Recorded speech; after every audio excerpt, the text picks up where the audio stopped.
औज़ुबिल्लाहिमिनश्शैतानिर्रजीम बिस्मिल्लाहिर्रहमानिर्रहीम अस्सलातु वस्सलामु अलैका या सय्यदी या रसूलल्लाह व अला आलिका व अस्हाबिका या हबीबल्लाह। अस्सलामु अलैकुम व रहमतुल्लाहि तआला व बरकातुहू। जी तो प्यारे व्यूवर्स, तमाम सब्सक्राइबर्स और तमाम व्यूज़, तमाम आलिम इस्लाम बरादरान इस्लाम, कैसी तबीयत है आप सबकी? ठीक है, उम्मीद करता हूँ आप सब ठीक होंगे।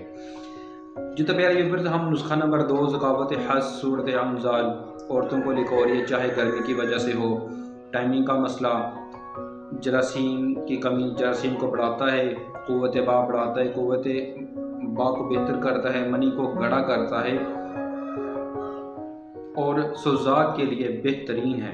तो आते हैं नुस्खे की तरफ। नुस्खा नोट फरमाए, बहुत शॉर्ट है, हर किसी की पहुंच में आने वाला है। आपने लेना है फटकरी 200 ग्राम, ये बरियां कर लें। संगे जरा 200 ग्राम, संदूर 200 ग्राम। फटकरी को बरियां करने के बाद आपने तीनों को मिक्स कर लेना। मिक्स करने के बाद आपने किसी कुज़ा में डालकर गिले हिकमत कर लें, और गिले हिकमत करने के बाद आपने 20 किलो की आग देनी है। बस नुस्खा तैयार है। तो इसको इस्तेमाल करें, सुबह शाम या रोज़ाना एक टाइम भी इस्तेमाल कर सकते हैं, 1 से 2 रत्ती इंशाअल्लाह अज़्ज़ा वजल अल्लाह के हबीब के सदके।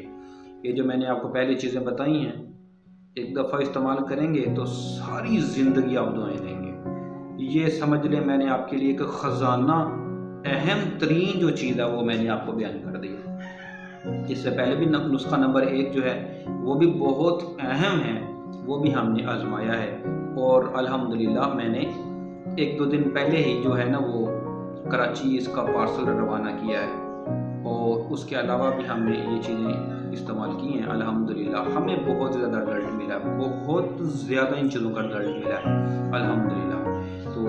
तो इसके अलावा और भी बेशुमार नुस्खे जाते हैं, वो भी मैं इंशाअल्लाह अज़्ज़ा वजल अल्लाह के हबीब के सदके आपके लिए मैं पेश करता रहूँगा और भी लाता रहूँगा। तो हमें अपनी दुआ में याद रखिएगा। तो इंशाअल्लाह मिलते हैं हम आपको अगली वीडियो में। हमें दें इजाज़त। अल्लाह हाफ़िज़।